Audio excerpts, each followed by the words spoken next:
Well, our final speaker in this session is the Global Head of Cybersecurity at ANZ, managing technology architecture, security, outsourcing and all major infrastructure platforms.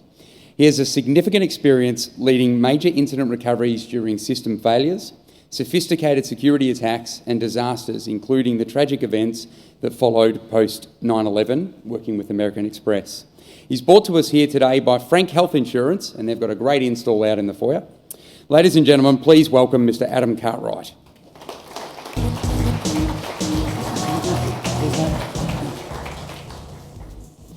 I feel a bit like Darth Vader coming on to talk about the dark side of the Force now, after all that innovation.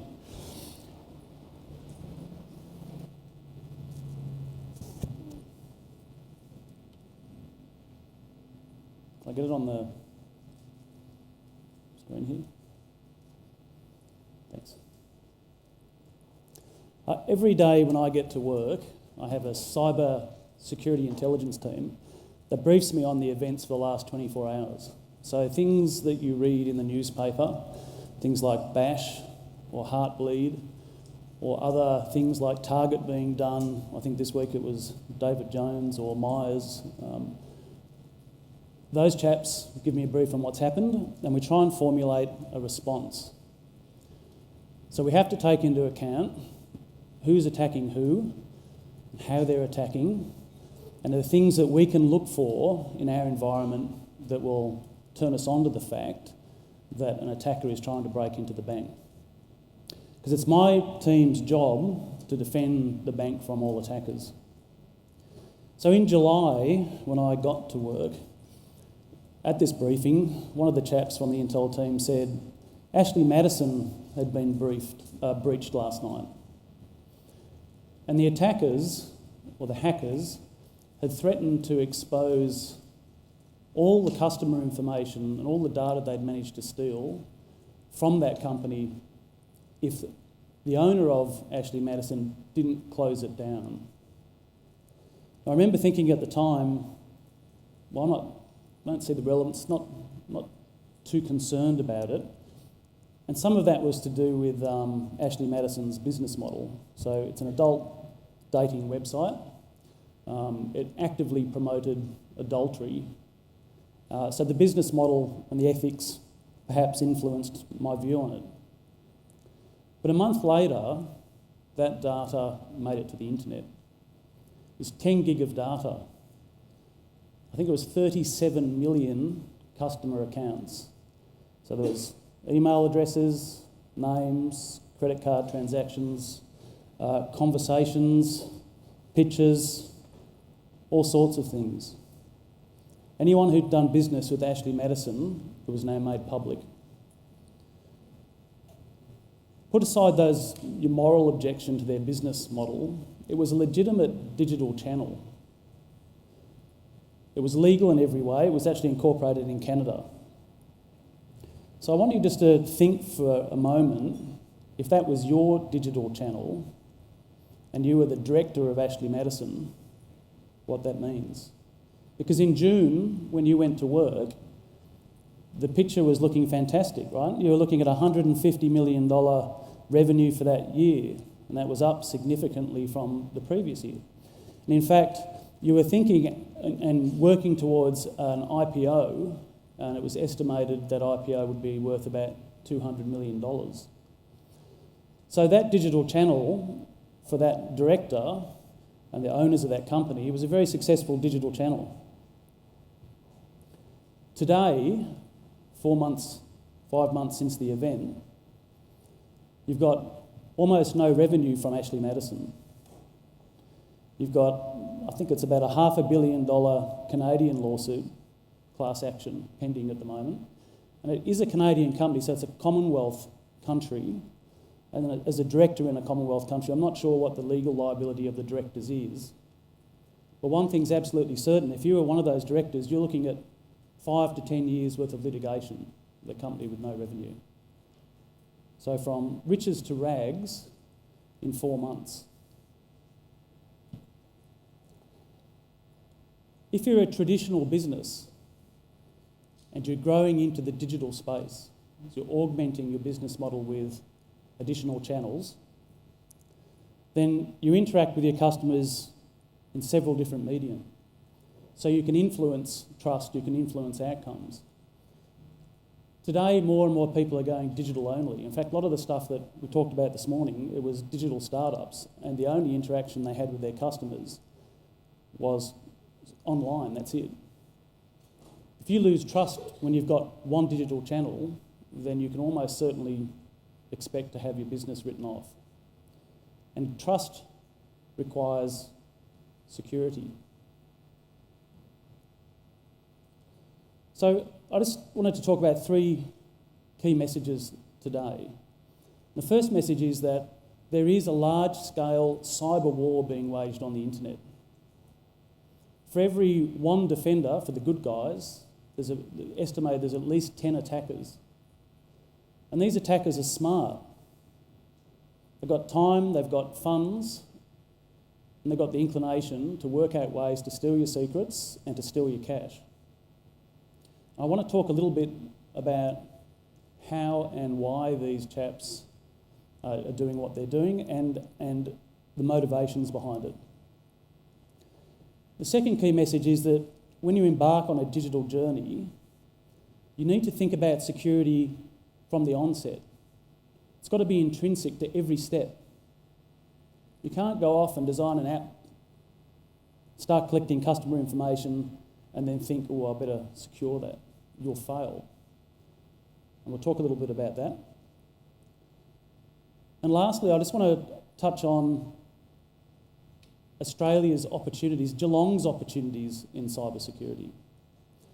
So it's not all grim, and we'll talk a little bit about that later. We have some fantastic universities. The Deacon's across the road here, University of New South Wales, University of Wollongong. Don't know if they do cybersecurity. I feel obliged to mention them though. Monash, RMIT. So we train good people in Australia, and there's opportunities there. But before I go too much into the who's doing it and how they're doing it, I just want to talk a little bit about the bad guys.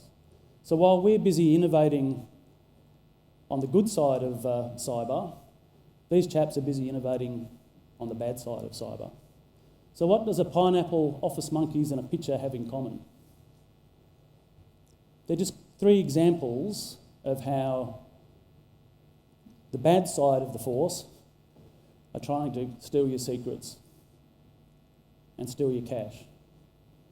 So an office pineapple, I happen to have one with me. This is an office pineapple, $99 US from a Californian shop called the Hack Shop. And do you think it looks like your home Wi-Fi router? You're right, it's a Wi-Fi router, except that it's got 8 hours of battery life, and as you saw, it fits in my jacket pocket or a briefcase. And have you ever wondered when you go home at night, when you walk into your house and your phone connects automatically to your Wi-Fi point, or you sit down at your table and your laptop connects to your home? Probably because you've got automatically connect to known Wi-Fi spots turned on. So if I turn this on right now, I guarantee 60 to 70% of the devices in this room will connect to it, and that would give them their internet connection. And as a bad guy, I can then look at all the traffic going across it, and I can steal your credentials, and I can try and steal your bank account information. So that's just one example of how the bad guys are innovating. I can also set it up to be Starbucks and sit in Starbucks. I could be the Qantas Lounge. I guess the point is just be careful who you trust. Another example of the bad guys innovating, and this time it's a little bit about taking advantage of human nature. So I won't ask, but this is called Office Monkeys. It's just a video, it's fun, there's half a dozen of these, and it's representative of a lot of videos that use a thing called Adobe Flash. Plays in your browser, have a giggle, and the good thing about it is you have a giggle, so you click on it and you say, I'm going to share that with my friends. They can click on it. The downside is the bad guys know you're going to do that, and in this particular video, and many like it, there's malicious code. And that malicious code is designed to check your browser when you run it see if it can exploit it, and then give control of your computer to the attacker. I'll run through that in a minute, how that happens. Oh, Uncle Fester photos. So can you see a difference in these two photos? You can't really. They look exactly the same to the human eye, but they're not the same. One of them uses a cryptography technique called steganography, and there's a 1 megabyte PowerPoint file hidden in that. So very easy for somebody who's trying to steal data to put that data into a picture and email it off your network. You wouldn't know. And in fact, even most security chaps, when they look at it, they go, it's just a picture. Very difficult to detect. And the point I'm trying to make here is that the bad guys are innovating as fast as or faster than sometimes we're innovating on the good side of cyber. So who and why? So Ashley Madison is a good example of hacktivists, people with an ideology or an agenda they're trying to force upon a business or a company or an individual. Cyber criminals, and that's quite obvious, these guys are just after your cash. So extortion, ransomware, breaking into your bank account, transferring funds. And nation state. This one's a little bit more interesting. So nation state or state sponsored. So these chaps use sophisticated methods and their methods filter down to cyber criminals, and these guys are after two things. One is your secrets. If you've got something that's commercially sensitive that could be of interest to another nation, whether it's from manufacturing, whatever, then you are at risk, sitting in Australia, of getting done by a nation-state actor. Second part of nation-state's more concerned with warfare, which is disruption of strategic assets. So if you're in utilities, water, electricity, air traffic control, that sort of stuff, then you are a target of a nation-state actor. What's interesting to me, when I looked at the stats this year, of known breaches, that 60% were cyber criminals, and that's sort of what you'd expect, but 15 to 17% of successful breaches in the last 12 months came from nation-state. So very active area of cyber attacks. This graph here is produced by the NSA. It's actually nation-state attacks that they know about, breaches in the US, over the last 5 years. Every red dot is a confirmed breach of a company in the US that's been attributed to Chinese nation-state actors. There are others. I thought it was a good example, though, of just how widespread it is. So in here we've got pharmaceuticals. We've got, I think, air traffic control systems were included in here. Car design, all sorts of design type plans were stolen. So big issue globally, and also a big issue in Australia. And cyber criminals. So 60% of attacks are cyber criminals. I think it's important to realise too, the cyber criminals vary in their skill sets. So not all the attacks, millions of them, are done by people that have good technical skills. So the cyber criminals actually sell technical skills to their own community as a service. So the chaps that know how to code and develop interesting software go and create the malicious software, and they sell it to other cyber criminals. You can't read this very well on the screen, unfortunately. But in here, this chap is selling a piece of malicious code called a banking Trojan. It's called Citadel, responsible for hundreds of millions of dollars of theft from home users using internet banking sites globally. What's interesting about this is, can't really read it here, but it says, I guarantee that antivirus won't detect it. And we see that more and more online, on the dark web. When people buy this service, I'm going to buy the Citadel malware to go and steal people's money, they'll get this guarantee. And they have a customer service type address that they can go to and say, hey, you know what, I tried to use it and it was detected. And then the author will go, no worries, and it'll come back with a different version and away you go again. So not detected by antivirus. This is another example of a chap, this chap Russian, that wrote the Spybot malicious code and sold it online.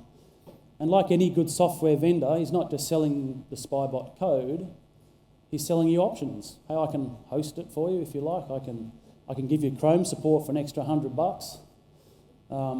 You know, do you want to have remote desktop access? Well, that's another couple $100, right? Software as a service. This chap was closed down in the last 6 months by Microsoft and the FBI. So they do get caught, just there's too many of them. But just because they can write good software that can take advantage of operating system defects doesn't mean they know how to money launder. So it's one thing compromising somebody at home and getting inside their internet banking. It's quite another to get all the money out of all these different customers to a central account and getting it out of the country, right? So that's okay, because they've got like an Amazon website. This is a shopping site on the dark web. On the left-hand side, it's pictures of the compromised accounts of home banking customers.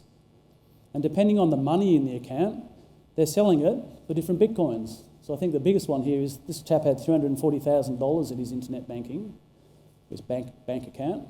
So if you buy it now for 6-point-something bitcoins there, then you'll get the IP address and the password to go and transfer the money out of his account. So what does this cost? It's very hard to estimate. Not everyone reports a dollar figure up. $25 to $100 billion for breaches alone, so not home banking exploits, in the US last year. And 11,000 businesses in Australia is the best estimate I could find of people reporting that they'd been breached in the last year. So 11,000 incidents. I read a report this morning saying last month's direct costs in Australia was 107 million. That's just direct costs. People who can say the financial cost of that transaction was $107 million last month. I did try and put together an estimate, a forward estimate, for use in business cases about how much a breach of a company costs you. And Verizon do a report every year, it's called the DBIR report, and they've basically sort of said if you lose 100,000 customer accounts, so if you get breached and you lose that data, you can expect about 500,000 US cost. Of course, it depends on the type of data where you sit on that sliding scale up to, I think, $10 million. So how are these guys doing it? There's a lot of ways they're doing it, but I just want to give some idea of the scope and the scale here. If you put a current web server on the internet, so you just build it out of the box and you put it on the internet, you can expect an attacker to own it, that is, have full control of it, within 1 to 4 hours. That is if you don't patch it. So if you build it and you put it on the internet, within 4 hours, a criminal is going to own that server. And the funny thing is, more and more these days, we're finding the criminals then patch it for you because they don't want another criminal coming in and getting access to it, right? In my job, we see any internet-facing asset probed every 48 seconds. So somebody has a look across the internet every 48 seconds, and every 5 minutes somebody has a deeper dig. People at home and in small business, 6.7 million attempts were made each hour in the second quarter to trick them into going to fake websites or to enter their credentials. It's a huge volume of traffic. We'll touch on that in a moment. And on top of that, the big 4 banks in Australia, we take down hundreds of fake internet banking websites every month. So every month, hundreds of crime gangs are trying to copy our internet banking sites and tricking consumers to go to them. So a few definitions, if I could. So phishing. Phishing is the fraudulent use of email from someone to purporting to be from a reputable company to trick you into giving up your credentials or clicking on something with malicious content. And phishing is a broad net. So they don't know you, they don't know the company, they're not actually targeting you, they're just sending out 1 million emails. And they know that 20% of people that get a phishing email will actually open it and have a look at it. And 10% will click on whatever's in there. So for a criminal, they know that all they have to do is send out these emails and put up the infrastructure, and 1 in 10 people will actually click on it and they'll get a chance to take control of their computer. So that's phishing. Spear phishing. Spear phishing is when you're now targeted. So they're not sending out 1 million Australia Post type phishing emails. They're sending an individual email to you. And whaling, which is my favourite, it's hard to explain to someone on the board, is when it's spear phishing, but they're targeting somebody with significant influence. So it could be the CFO, it could be a board member, someone who can sign a big transaction. So they're going after the big fish. Web hijacking. This is when you go to the BBC or the SBS and you expect to download a news story, but in the background somebody's done something to that website. And those chaps don't know about it. The website looks good, they think it's good. Might be some misconfigured advertising being taken advantage of. The idea is you go there with your web browser and next thing you know you've got a payload downloaded to your computer. Which brings me to vulnerabilities and exploits. So a vulnerability is any defect in operating systems or software that you're running on your computer that might lead to it being compromised. And an exploit is the code written by the bad guys to take advantage of that vulnerability. So we touched briefly just a moment ago on an untargeted attack. So untargeted is just run-of-the-mill. We'll bang out 1 million emails, people click on it, great, we'll deliver them a banking Trojan or a crypto wall or something. We're going to steal some cash off them. It generally impacts individuals or small businesses. We get to targeted attacks. This is where we're now talking about spear phishing, or we're talking about whaling.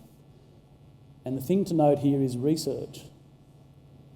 So in a targeted attack, and a good example would be Target, in a targeted attack, the attacker knows the outcome they want and knows the company or the individual they want it from. So if you're an attacker and you want to compromise ANZ, for instance, you might go onto LinkedIn with a recruitment account, which I think is $90 or something, I can't remember what it is now. And you might say, show me the organisation and everyone that works for ANZ Bank, please. And LinkedIn will do a pretty good job of drawing the organisational hierarchy out. If you then start matching up those roles with who you want to attack, you might say, well, you know what? I want someone that has good or privileged user credentials, administrative access. So I'm going to go after the top of the IT chaps or the engineering. So let's find someone on LinkedIn that's in engineering. Or you might be interested in mergers and acquisitions. You might go after the head of legal.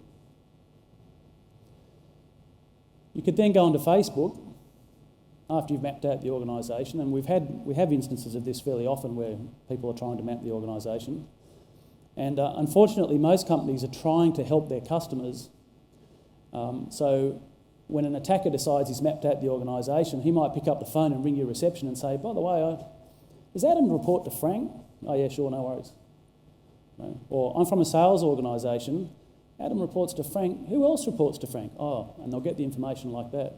This is all called reconnaissance. It happens every day, and crime gangs, nation states and hacktivists will be using LinkedIn and Facebook and any other social media they can to map out the organisation and then to give them leverage in a social conversation so they can ask you to do things you wouldn't normally do. So my boss is travelling at the moment.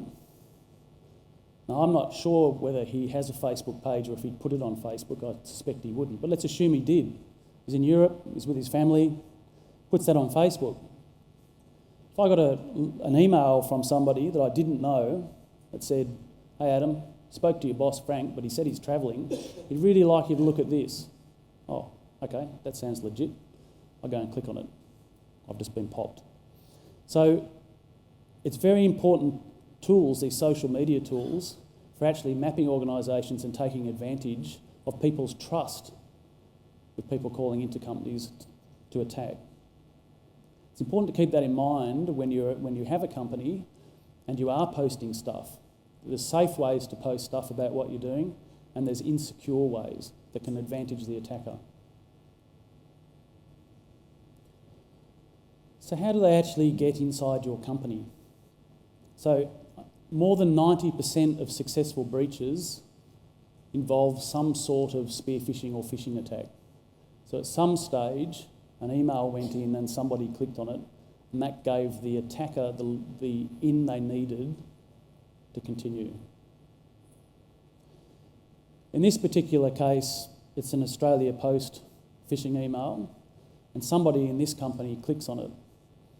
When they click on it, they don't actually see anything going on. They might see an error message, they might see something else, and we'll go through that in a minute. But in the background, what's happened is some malicious code in that email, or the website they've been redirected to, fires up. And it checks their computer for any vulnerability that might exist that they've got an exploit for. If it exists, it'll make use of that, and it'll phone home over the internet. It'll call back to the attacker. The attacker will be sitting in a room, he'll have his crew there, and all of a sudden he'll get a message. Incoming connection. Oh, fantastic, somebody's actually clicked on the email, and I can have a look now. Now he's usually not going to be satisfied with taking control of a computer with the end user's privileges. Because if the company's set up correctly, when you log in the morning in a company, you're not going to be given administrative access. You're going to be just given access to the things you need to do. So that's not going to help him much because he wants to install software and do other things, right? So the next step for him is he's going to say, okay, well, now that I've got a connection to that computer, I want to install more software on that computer. And we'll have a look at him doing this in a moment. So this is a short video my pen test team put together just to demonstrate a Windows 7 computer being hacked. Hello, John Smith gets to work in the morning, he logs in, he checks his email, and he sees that he's got notice of a parcel from Australia Post. Fantastic. So he clicks on it. What's the parcel about? He clicks on it, gets redirected to the Australia Post website. The Australia Post website says, hey, I know nothing about this parcel, but he has a quick look at it, and he goes, well, it looks like the Australia Post website. Who cares? Let's move on. In the meantime, that code is running in the background, and it's contacted the attacker. So the attacker, who's sitting on his Linux box, running a program that's open source, you can download yourselves, called Metasploit, now gets a connection. He goes, fantastic. He can tell by asking it what version of Windows, what the user's name is, and he'll use that to try and get more privileges on that Windows 7 box. So he's worked out it's Windows 7, he's going to work out that it's John Smith and the domain. He's going, I don't want to be John Smith, I want to be an administrator. So he's going to actually run some other exploits here and elevate his privileges so he can take complete control of that computer. So he's doing that now. And once he's done that, he'll have full system privileges to that box sitting in the remote office. Now, John Smith doesn't know anything about this. He's happily working away doing what he's doing. The attacker's now got full privileges, and just to show that, he'll take a screenshot here, just to have a look at what John's looking at.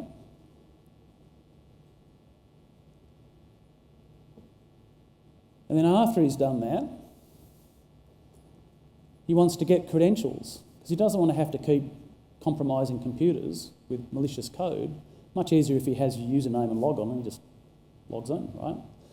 So the first thing he does is look in memory and say, well, what accounts exist in this computer's memory? Now these are going to be hashed or encrypted, so he's going to have to take them off the box and actually try and crack them, but that's fairly trivial these days, in most cases. Or he can say, if anyone's logged onto that box, maybe I can get their password in clear text. So he's going to do that now using a open source utility. It's freely available. And here he learns that John's password is not so secure, right? So in future, if he wants to break into John's box now, he just has to log in as John Smith himself and say not so secure, or any asset that John has access to. And he can, in his own time, he can go off and he can break the other passwords. So for all intents and purposes, this attacker is now sitting on your internal network, just like any other employee. And in the background, he's going to try and move to every PC in that network. He's going to scan the network, download some tools, scan that network, and he's going to look for the data he's after. So if it's transaction data with credit card details and customer information, he'll be looking for servers and databases that he can find that information in. If it's secrets, it did worry me. I heard some fantastic conversation last night about using the genome to target medication and some of the work that was being done there in Geelong. And my first thought was, that's fantastic. What a brilliant idea. My second thought was, I wonder how long that takes that to go to China, right? So that's how these guys are doing it. If they're looking for your secrets or they're looking for your transactions, that's what they're trying to do. The last step is, once they find the data, they have to get it off your site back to the internet. So there's a few points in that chain where you have an opportunity to stop them. Don't click on the phishing email, although 10% of people always will. Don't allow too many vulnerabilities into your computers so that the attacker can't take too much advantage of someone clicking on a malicious piece of code. Do look for account usage or restrict account usage in the organisation, and do look for data going back to the internet with restricted or privileged information in it. Which brings me to the second key message, which is you have to have thought about all this up front. It has to be intrinsic. If you're going online, you need to realise that people will be attacking you from the moment you put something online. And you need to have thought about that in your design. So if you designed it so that when the attacker gets into your network, or tries to get into your network, that it's very difficult for him to achieve that. When you wrote the code for your website, or for your app, was that code tested? It's very easy to write code that's very easy to break. So did you test that code formally? And if you have data in your network that's important to you, if it's a secret, or if it's transactional, then how are you protecting it when it's at rest? So if the attacker does get into your network and manages to steal some stuff, you've stopped him from actually using it. And lastly, if antivirus isn't going to help you in this, how are you going to detect the attacker?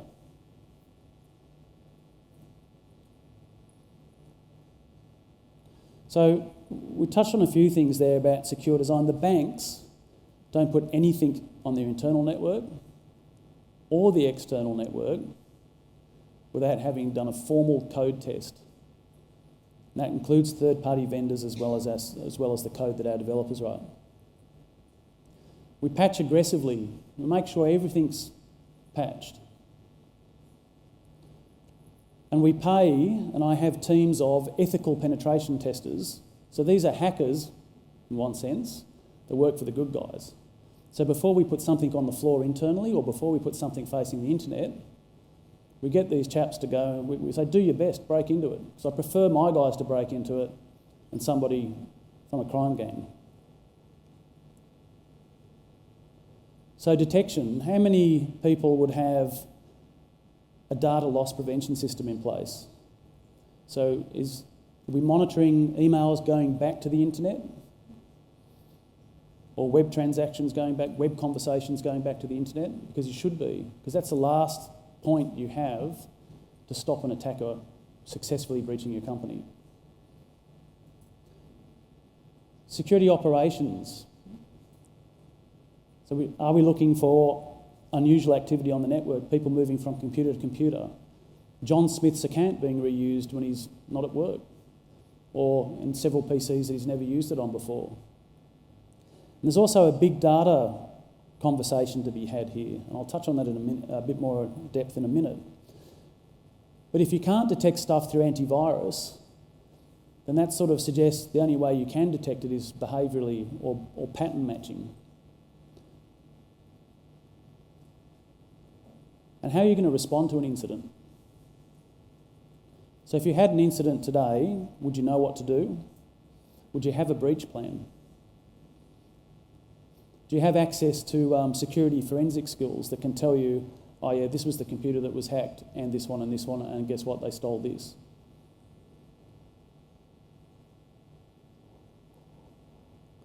Which brings me to my last point, and that is opportunities in Australia, and I believe particularly Geelong.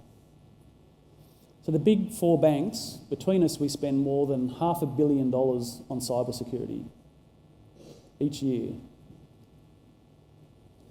And the regulations in Australia, US and the EU are getting far and far more restrictive.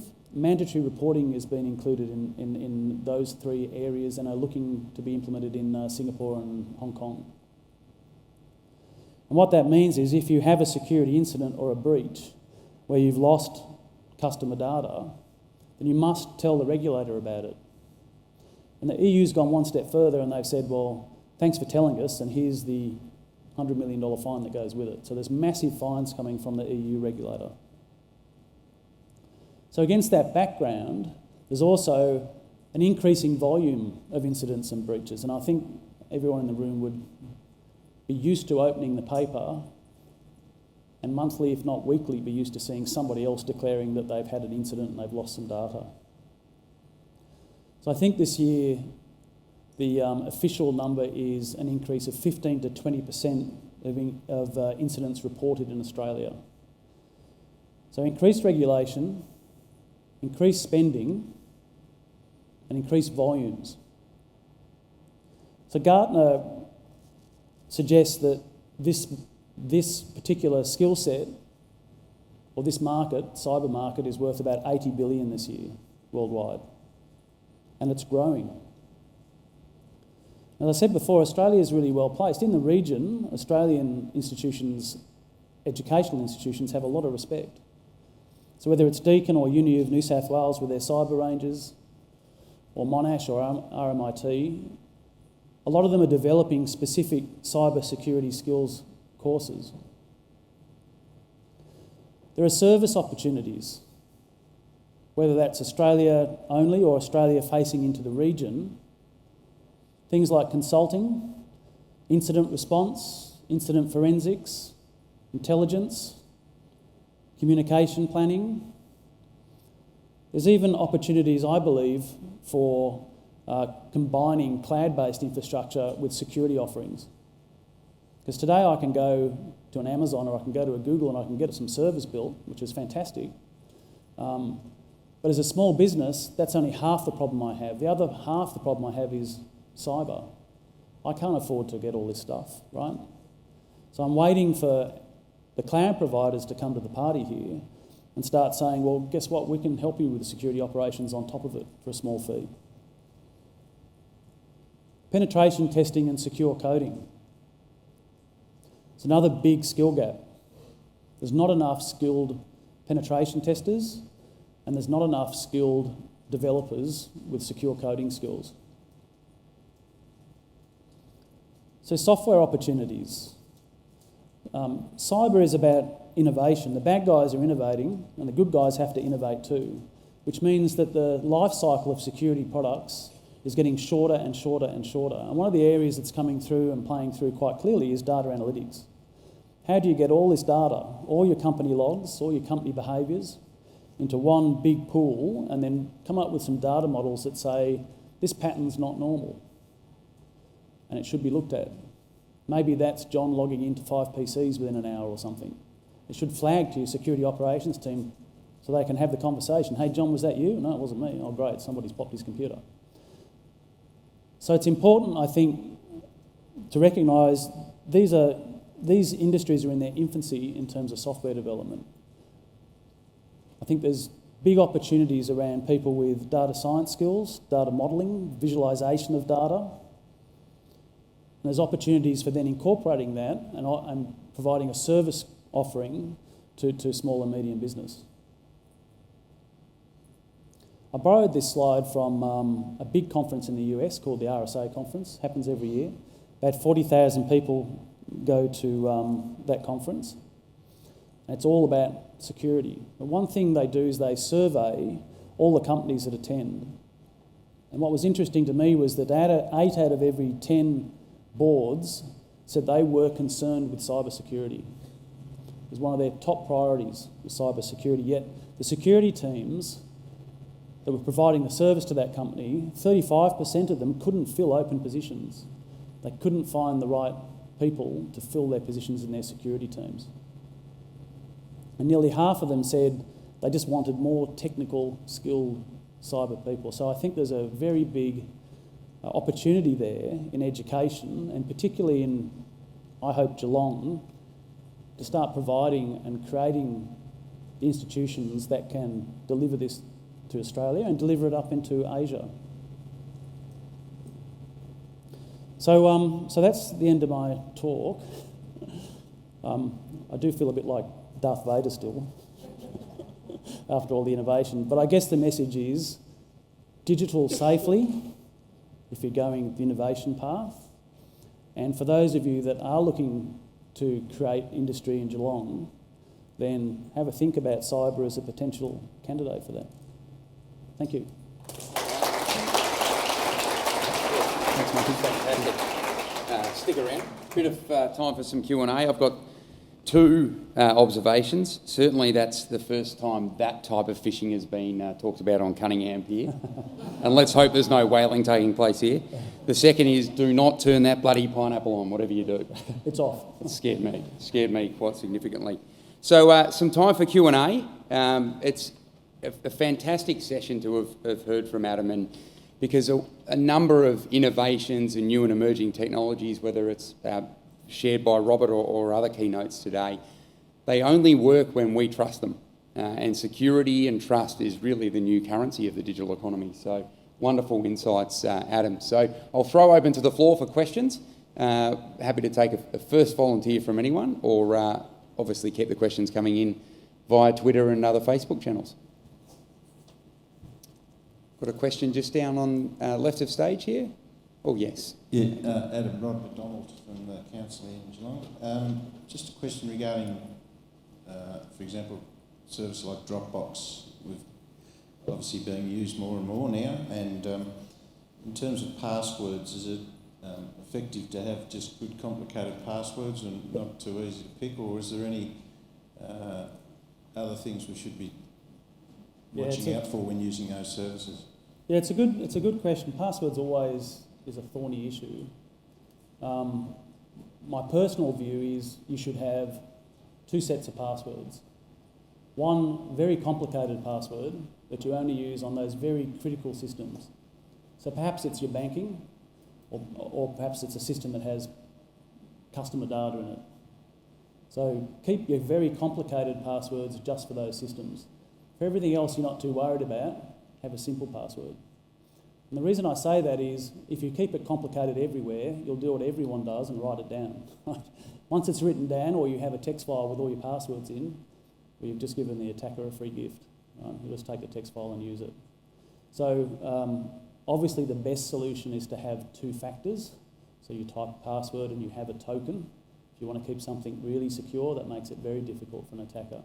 But generally, if you're thinking about the way you use passwords, I wouldn't say complicate it everywhere, just complicate it where it's needed and make it complex. Yeah. Why don't we just get a show of hands? Who's got or who knows what second factor authentication is? Yeah, fantastic. So the SMS after your banking and all that. Fantastic. Thanks for that.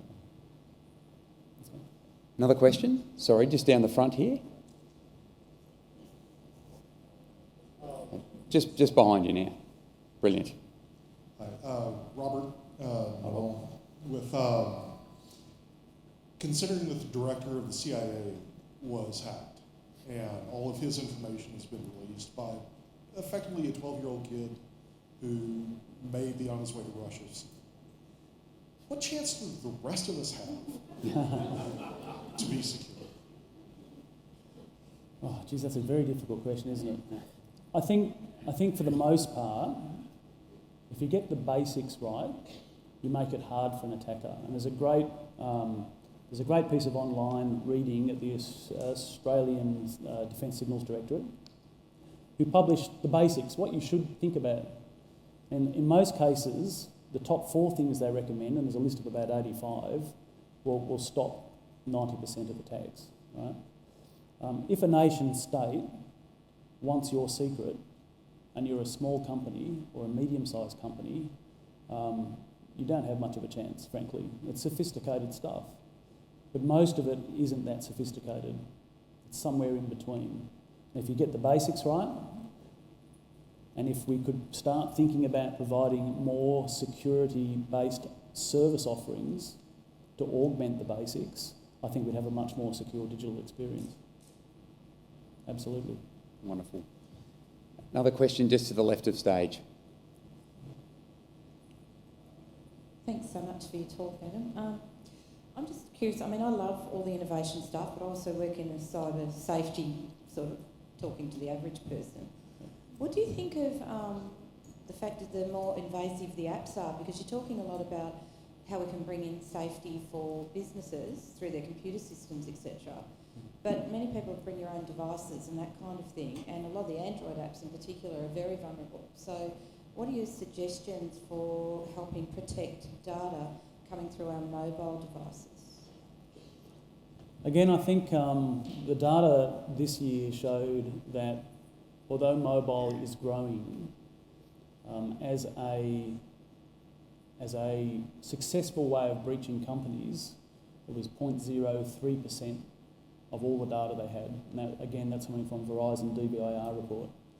So although there's concern about mobiles being used in an attack, there's not much evidence to say that they are being used in an attack yet. And I think that the other interesting piece about the Verizon report was 96% of that 0.03% was Android. Okay, so look, I think that this is something that we need to consider going forward.